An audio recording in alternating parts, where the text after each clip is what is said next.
বলছি যে আসবেন না, উনি আসতেছেন না, দলটা কে চালাবে, নির্বাচনটা কে পরিচালনা করবে? কখনো -2, এখন শুনছি -4। এই যে রাজনীতিতে আস্থাহীনতা বাদ দেওয়ার যে প্রসঙ্গগুলো যে রাজনীতিতে বারবার আমরা যে শুনছি পুনরাবৃত্তি হচ্ছে, এর পিছনের রাজনীতি কি?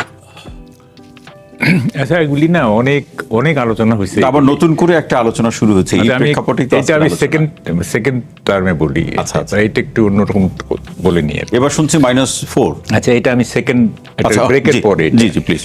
সেটা হচ্ছে যে যেহেতু প্রেস উইং এর একজন আছেন, আমি এজন্য আমি ওনার সাথে একটু কথা বলি। সেটা হচ্ছে যে প্রথমে একটা থ্যাঙ্কস দিই ওনাকে, করা কথাটা একটু পরে বলি। সেটা হচ্ছে যে এই যে আমরা স্বাধীনভাবে কথা বলছি, আমি বিশেষ করে আমি সরকারের পক্ষ থেকে কোনো বাধা পাচ্ছি না, এটা it's a privilege for me. এবং সরকার কোনো বাধা দিচ্ছে না, এটা এই জন্য তাকে থ্যাঙ্কস দিচ্ছি, যেহেতু আমিও প্রেসের লোক। তবে প্রেস বাধা পাচ্ছে সেটা ভেস্টেড ইন্টারেস্ট গ্রুপের কাছ থেকে, বিভিন্ন ভেস্টেড ইন্টারেস্ট গ্রুপের থেকে।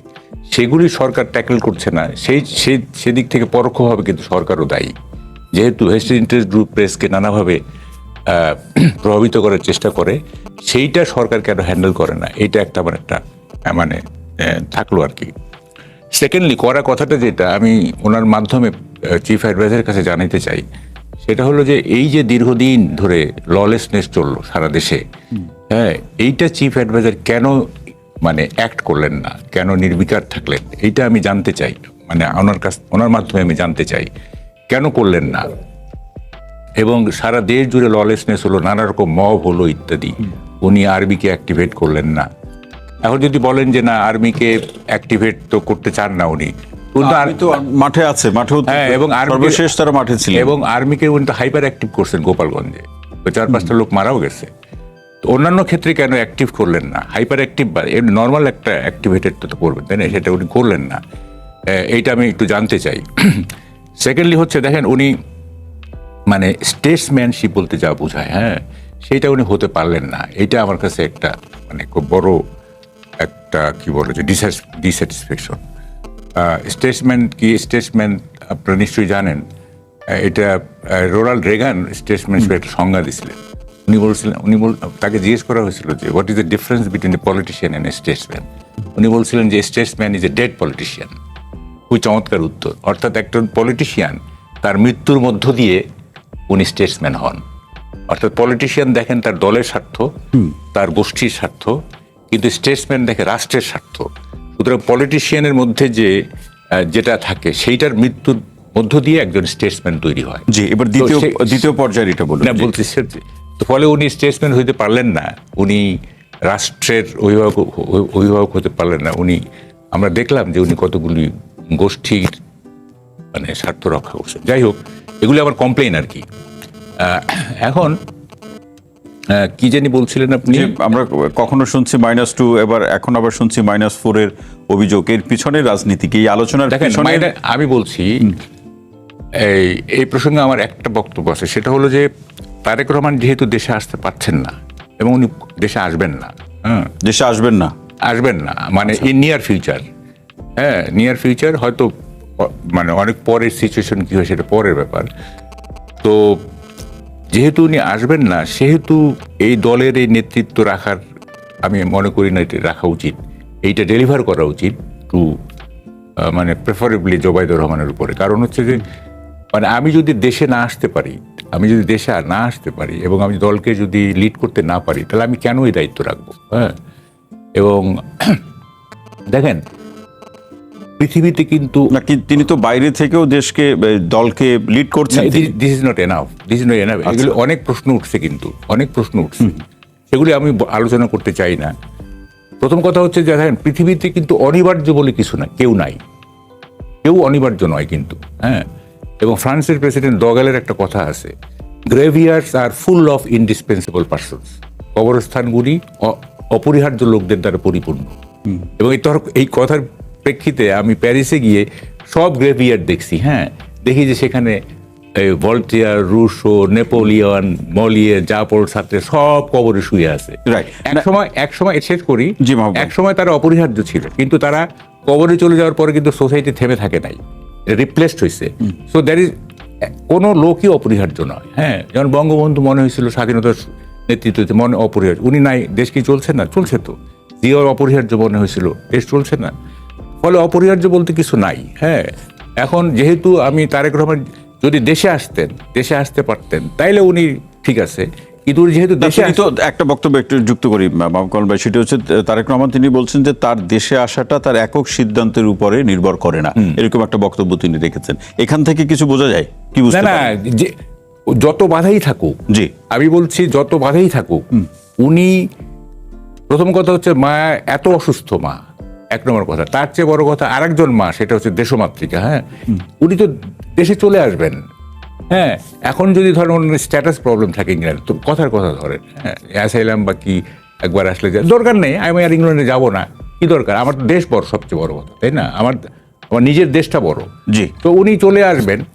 হ্যাঁ, এবং ওনাকে যদি আর ইংল্যান্ডে যেতে দেওয়া না হয়, অসুবিধাটা কি? একটা দেশ আমি গেলাম না। হ্যাঁ, আমার তো মানে এই প্রসঙ্গগুলো আপনি রাখলেন, তাহলে আমরা পরবর্তী পর্যায়ে আমরা শুনছি মাহবুব ভাই। এই পর্যায়ে এতটুকু থাক, অসংখ্য ধন্যবাদ। আমরা ফয়েজ আহমেদ ভাই আপনার কাছে আসতে চাই। এই আলোচনার সূত্র ধরে আমরা গত বছর নভেম্বরের দিকেও -2 একটা আলোচনা উঠেছিল, সেই প্রসঙ্গে আপনি বা সরকারের অন্য যারা দায়িত্বে আছেন তারা কথা বলেছেন। এবার আমরা দেখি -2 এর প্রসঙ্গ না, একেবারে সরাসরি -4 এর আলোচনা উঠলো। সম্মানিত প্রেস সচিব তিনি বলেছেন যে এরকম কোনো বিষয় নয়, যারা বলছেন সেটা উদ্দেশ্য প্রণোদিত। আপনার কাছে প্রশ্ন হলো যে এই সরকারের সময় বারবার এই -2 -4 এর আলোচনাগুলো উঠছে কেন? কারণ এই সরকারের সময় কিছু বদ্ধ উন্মাদ মূর্খ মানুষ অবাধে কথা বলার সুযোগ পাচ্ছে, সেই সুযোগটাকে কখনো কখনো ইউজ না করে অ্যাবিউজ করছে। আপনি যদি খেয়াল করেন, আপনি -4 বলছেন, কার সঙ্গে কার তুলনা করছেন? বেগম জিয়ার সঙ্গে খুনি হাসিনার তুলনা করছেন, যার সারা শরীরে, হাতে, শাড়ির আঁচলে সর্বত্র রক্ত লেগে আছে। তার সঙ্গে আপনি তুলনা করছেন যেই মানুষটি গণতন্ত্র রক্ষায়, দেশের স্বার্থ রক্ষায় আপোষহীন নেত্রী হিসেবে এই দেশের আপামর মানুষের কাছ থেকে উপাধি পেয়েছে। যদি আপনি যে কোনো বিবেচনায় বেগম জিয়ার সঙ্গে শেখ হাসিনার মতো ভয়াবহ খুনির তুলনা করেন, তাহলে তো এটা চরম অবিচার হবে বেগম জিয়ার প্রতি। আপনি তুলনা করছেন একজন মানুষ যে বাংলাদেশ বোঝে না, যে দেশের স্বার্থ বোঝে না, যে দেশের রাজনীতি বোঝে না, এদেশের মানুষ বোঝে না, এরকম একজন লোক যে 5 আগস্ট পরবর্তী সময়ে বিদেশি নাগরিকত্ব গ্রহণ করেছে, তার সঙ্গে আপনি তুলনা করছেন যে জনাব তারেক রহমানের, যিনি এখানে নির্যাতিত হয়ে দীর্ঘদিন ধরে পরবাসে রয়েছেন, যিনি গণতন্ত্রের সংগ্রামে, লড়াই সংগ্রামে নিরলসভাবে কাজ করে যাচ্ছেন। সুতরাং আপনি কি এনিহাও আপনার কাছে মনে হয় কিনা যে এখানে শেখ হাসিনা বা জয়কে কেউ করেছে, মাইনাস করেছে? মাইনাসের তো বিষয় নাই। তারা তার নিজেদের নিয়তিকে চূড়ান্ত মাইনাসের জায়গায় নিয়ে গেছে। এদেশের মানুষ তারা বিতাড়িত হয়েছে। কেন শেখ হাসিনার কি থাকতে পারতো না দেশে? আইন মোকাবেলা করতে পারতো না? এখন আসুক, তাকে কি কেউ না করেছে? একবারও তাকে আসতে দেওয়া হবে না এটা কোথাও বলা হয়েছে? আমরা তো ওয়েলকাম করছি, বারবার আমরা তার জন্য অপেক্ষা করছি। উনি যদি সংবর্ধনা চান, সে আয়োজনও হবে, আসুক। মাইনাসের প্রশ্ন আসে কেন? সুতরাং কিছু আওয়ামী দুষ্কৃতিকারী, আওয়ামী নষ্ট উন্মাদ বুদ্ধিজীবী, তারা শেখ হাসিনার সঙ্গে খালেদা জিয়াকে তুলনা করে বাংলাদেশের জনগণকে বিভ্রান্ত করার চেষ্টা করছে। মানে এর মধ্যে দিয়ে কি নির্বাচন কেন্দ্রিক যে রাজনীতি বা নির্বাচন প্রসঙ্গের মধ্যে একটা ঘোলাটে পরিস্থিতি তৈরি হওয়ার কোনো জাস্ট সিম্পলি ফালতু আলাপ। এখানে যারা এই কনফিউশনগুলি তৈরি করার চেষ্টা করেন না, পরিকল্পিতভাবে করেন। সাম্প্রতিক সময় যখন ভূমিকম্প হয়েছে তখনও করেছেন যে ভূমিকম্পের কারণে নির্বাচন হবে না। বুঝতে পারছেন? সিম্পলি ফালতু আলাপ। আমি আপনার সঙ্গে 100 ভাগ একমত হব এবং আপনার পক্ষেই আমি অবস্থান নিব তখন, যদি আপনি একটি নির্বাচন আয়োজনের সরকার কর্তৃক বা নির্বাচন কমিশন কর্তৃক যেই সম্ভাব্য সময়কে বলা হয়েছে, সেই সময়ে একটি নির্বাচন অনুষ্ঠানের জন্য যে সমস্ত প্রক্রিয়াগত দিকের মধ্যে দিয়ে যেতে হয়, ধরুন আমরা 3 জন মানুষ, আমরা 3 জনই অন্তত এই বিষয়টাতে অভিজ্ঞ, এই বিবেচনায় যে সাংবাদিকতার কারণে ভাই নিজে নির্বাচনে পার্টিসিপেট করেছে, সেই কারণে ইলেকশন কমিশনকে বা সরকারকে আগামী ফেব্রুয়ারির প্রথমার্ধে ইলেকশন অনুষ্ঠান করতে হলে এই সময়ে, আজকে ডিসেম্বর মাসের 5 তারিখে 6 তারিখে এসে যে ধরনের কার্যক্রমগুলি সম্পন্ন করতে হয়, সেটা যদি সম্পন্ন না হয়ে থাকে, তখন আপনি আমাকে না, একটি এক্সাম্পল তফসিলের দেখেন প্রসঙ্গ, যেটা- তফসিলের যে এখন সরাসরি একটা নির্দিষ্ট করে যে ডেট ঘোষণা, সেটা তো আমরা লক্ষ্য করছি না। একবারে শুনছি কখনো 10 তারিখ, কখনো 11 তারিখ। আবার একজন সম্মানিত সদস্য বললেন, তিনি বললেন যে এখনো সেটা চূড়ান্ত হয় নাই। ডু ইউ নো এটাকে যে তফসিলের তফসিল বলা হচ্ছে, যেটা করতেছেন এখন জার্নালিজম, আমার ভাই সিনিয়র সাংবাদিক, উনি ভালো বলতে পারবেন। তফসিল কবে হবে এটা কি কেউ ঘোষণা করে দেয় নাকি? কখনো হয়েছে নাকি? তফসিল বাংলাদেশের যতগুলি জাতীয় নির্বাচন অনুষ্ঠিত হয়েছে, স্থানীয় সরকার নির্বাচন অনুষ্ঠিত হয়েছে, ঐতিহাসিকভাবে আপনি যদি প্রত্যেকটা ইলেকশনকে ধরে বিশ্লেষণ করেন, কোনোটাই 45 থেকে 50 দিনের বেশি সময় পায়নি তফসিল থেকে নির্বাচন ভোটের দিন পর্যন্ত। তার মানে কি, আমরা ফেব্রুয়ারির প্রথমার্ধে যে ইলেকশনের কথা বলছি, সেখানে আমরা 60 দিন সময় পাচ্ছি এখনো। আর যে তফসিলের যে সময়সীমা, ইলেকশন কমিশন তো বলেছে সেকেন্ড উইকে। এখন ইলেকশন কমিশন তফসিলেরও একটা তফসিল ঘোষণা করে দিবে যে অমুক দিন তফসিল করবো, সেই তারিখও আপনি যদি পরিষ্কার দেখেন যে ট্রেডিশনটা কি, মহামান্য রাষ্ট্রপতির সঙ্গে দেখা করতে হয় চিফ ইলেকশন কমিশনার, তফসিল ঘোষণা বা তার প্রস্তুতি সম্পর্কে উনি ব্রিফ করেন, ও রাষ্ট্রপতি ওনাকে বলেন যে ঠিক আছে তাহলে আপনি বাদবাকি আয়োজন করেন। 10 তারিখ 10 নভেম্বর সেই শিডিউল নেয়া, কাগজে খবর বেরিয়েছে, তাহলে আপনি অনিশ্চয়তা দেখছেন কোথায়? আমি যেটা বললাম আর কি, যে এই অনিশ্চয়তাগুলি আপনি আপনি আপনি ভাই, এটা গত বছরের, মানে আমাদের সামনে তো আরেকটা জাতীয় নির্বাচনের অন্তত এই সমস্ত টেকনিক্যাল ইস্যুসগুলি তাজা 24 সালে হয়েছে। সুতরাং আমরা এত দ্রুত ভুলে যাই কি করে? 2024 সালের নির্বাচন কবে অনুষ্ঠিত হয়েছে? 2024 সালের জানুয়ারির 7 তারিখে, তাই তো? তফসিলটি কবে ঘোষণা হয়েছিল? নভেম্বরের 24 15 তারিখে। নির্বাচনকে তো আমরা নির্বাচনই মনে করি না, সেটাকে আমি আপনাকে উদাহরণ কি হিসেবে। বলছি? হ্যাঁ, আপনি তো আবার সেটাকে আরেক জায়গায় ব্যাখ্যা নিয়ে যাচ্ছেন। আমি বলছি যে টেকনিক্যাল বিষয়গুলি, ডেট এতদিন সময় লাগে সেই জায়গায়, সেই প্রসঙ্গে, সেটা জি। যে নির্বাচন না, এটা তো আর আলাদা করে বলার কিছু নাই, সেটা না। সুতরাং আমি এই কারণে আমি বলছি, ঐতিহাসিকভাবে যদি আপনি ইলেকশনকে বিশ্লেষণ করেন, আমাদের নির্বাচনের দিন থেকে, অর্থাৎ ভোটের দিন থেকে আপনি যদি তফসিল ঘোষণার দিন পর্যন্ত বিশ্লেষণ করেন, দেখবেন যে কখনোই আমরা 45 দিন থেকে 50 দিনের বেশি সময় পাইনি। এবার নির্বাচন কমিশন চাচ্ছে 60 দিনের মতো সময় দেওয়া যায় কিনা, সেই বিষয়টা সেই আলাপটি হচ্ছে, সেই চিন্তাটি সুতরাং হচ্ছে। এখানে তো আমি আরো ইতিবাচক জায়গা দেখছি, অনিশ্চয়তার কোনো জায়গা নেই। অনিশ্চয়তা দেখছেন। ফয়জ আহমেদ ভাই, শুনতে চাই, কিছু কথা বাকি ছিল, সেটা শুনে আরো কিছু প্রশ্ন। আচ্ছা, এখানে আমি একটু বলি যে তারেক রহমানের দেশে ফেরার সবচেয়ে মানে প্রয়োজনীয় সময়টা কিন্তু এখন, যেহেতু মা তার অসুস্থ, এই সময় যখন উনি আসলেন না, তখন আমি কিন্তু নিয়ার ফিউচার বলছি। আমি কিন্তু বর্ষার দিন যদি চলে যায় ম্যাডাম, তারেক রহমান রিসিভ করতে হবে তো। না, আমি বলছি যে এগুলো তো অনেক পরের ব্যাপার। যখনই উনি অসুস্থ ছিলেন তখন তো আর রকম ছুটে আসার কথা ছিল, যেহেতু পারলেন না, তার মানে বোঝা যাচ্ছে একটা বড় ধরনের সমস্যা আছে। এবং উনি নিজেই বলছেন যে এমন স্পর্শকাতর একটা ব্যাপার আছে, উনি নিজেই কিন্তু বলছেন। হ্যাঁ, security concern। সুতরাং আমি বলতেছি উনি নিয়ার ফিউচারে আসবেন না। হয়তো 6 মাস 1 বছর, সেটা তো ভিন্ন জিনিস। নিয়ার ফিউচারে আসতেছেন, এবারে আপনি রেস্ট অ্যাসিউরড থাকেন। না, কিন্তু ফেব্রুয়ারিতে নির্বাচন, সেই তার আগেও আমি আসবে তো না। বললাম তো, ইট ইজ ডাউটফুল উনি ফেব্রুয়ারি নির্বাচনের প্রচারণায় আসতে পারবেন কিনা। আমার এই মুহূর্তে হয়তো নাজিম ভাই আমাকে কন্ট্রাডিক্ট করবেন, কিন্তু I will be waiting for your মানে আপনি এটা অ্যাজাম্পশন করতেছেন না, অ্যাজাম্পশন না, আমি মোটামুটি শিওর। যাই হোক, আমি দেখেন 5ই আগস্টের 2 মাস পরে, 2.5 মাস পরে আমি খালেদ মহিউদ্দিনের শোয়ে বলছি Tarek Rahman is not coming. ঠিক আছে, এটা ওয়াইডলি মানে এর প্রচার হয়েছে, এটা বলছি। আমি ব্যাখ্যা করছি কেন। দেখেন 15 মাস হয়ে 12 মাস হয়ে গেছে, আসতেছেন না। এখন যদি আসে, তাহলে 12 মাস পরে যদি আসে, তা আমার কথাটা ওইটা ভ্যালিডই থাকবে। কারণ আমি তো বলছি যে ওই সময়ে 12 মাস পরে আসলে অসুবিধা কি, আমার কথা কিন্তু মিথ্যা প্রমাণিত হবে না।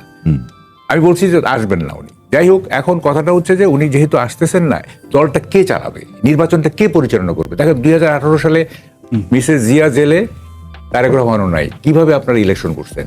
এইবারও যদি আপনি তার মিসেস জিয়া আপনার অসুস্থ, তারেক রহমান নাই, ইলেকশনটা কে করবে? মানে কিভাবে ওইটা হবে? এটা একটা মৌলিক প্রশ্ন কিন্তু। যাই হোক, এখন আপনার লেভেল প্লেইং ফিল্ড হবে না, কারণ জামাতের নেতৃত্ব দিবে শফিকুর রহমান, এনসিবির নেতৃত্ব দিবে সার্জিস টার্জিস, এরা নাজিরউদ্দিন পাটোয়ারি, নাহিদ টাহিদ। আপনাদের নেতৃত্ব দেবে, আপনাদের মূল নেতা দুজনই তো নাই। হ্যাঁ, একজন অসুস্থ আর একজন বিদেশে। যাই হোক, এখন দেখেন ইলেকশনে না, আমরা সবাই চাই যে একটা ইলেকশন হয়ে যাক, একটা ইলেক্টেড বডির কাছে ক্ষমতা চলে যায়, তাইলে এই রেস্টলেসনেসটা কমবে। এই যে একটা ললেসনেস চলতেছে সারা দেশে, এটা কমবে, আমরা সবাই চাই। কিন্তু দেখেন ইলেকশনটা কনফিউজিং হয়ে গেছে, কিন্তু বিএনপির নেতৃত্বের কিছু কথার কারণে এবং আরো কিছু ব্যাপারে। আমি একটু বলি, যেমন ধরেন যে রিজভী সাহেব বলতেছেন যে বড় সংকট না হলে পেছানোর কোনো যুক্তি নাই। কেন আপনাকে এটা বলতে হবে? আপনি সংকটের কথাটা আনবেন কেন? 1। 2 নম্বর হচ্ছে আপনার নজরুল ইসলাম খান বলতেছেন যে অনিবার্য কারণ ছাড়া আমরা নির্বাচন পেছানোর সমর্থন করি না। কেন এই ধরনের কথা আসবে কেন? জি, এই ধরনের কথা তো আসারই প্রশ্ন নাই। আচ্ছা গেল একটা। এনসিপি বলতেছে, দেখেন কেন ডাউটফুল, এনসিপি বলতেছে যে খালেদা জিয়া জাতীয় নেত্রী, তিনি অসুস্থ, তিনি সেরে না হওয়া পর্যন্ত তফসিল ঘোষণাটা মানে কাম্য নয়। কথা খেয়াল করেন, কিন্তু উনি জাতীয় নেত্রী, উনি অসুস্থ, উনি সেরে না ওঠা পর্যন্ত তফসিল ঘোষণাটা কাম্য নয়। এটা এনসিপি কেন বলে? এটা তো আমরা বলবো। তাই না? দেখেন এই যে উঠতেছে। আবার দেখেন, আবার একটা দেখেন, এই নির্বাচনী সমস্ত কর্মকাণ্ড বন্ধ হচ্ছে, একটা রিট করা হয়েছে, কিন্তু এই করুক মানে একটা রিট তো হয়েছে, তাই না? আবার দেখেন আরপিওতে আপনার একদিনে গণভোট এবং জাতীয় নির্বাচন হওয়ার কোনো বিধান নাই। এইটা করতে গেলে আরপিও সংশোধন করতে হবে, তার একটা প্রস্তাব পাঠিয়েছে সরকারের কাছে। জি। এবং এইটা সরকার যতক্ষণ পর্যন্ত এটা না পাঠাবে ততক্ষণ পর্যন্ত আরপিও তো সংশোধন হচ্ছে না।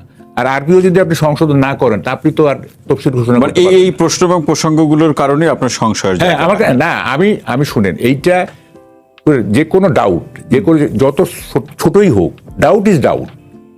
ডাউট ইজ ডাউট, যত ছোটই হোক। এখন এগুলি নিয়ে আমার মধ্যে একটা কনফিউশন তৈরি হয়েছে স্বাভাবিকভাবে। এই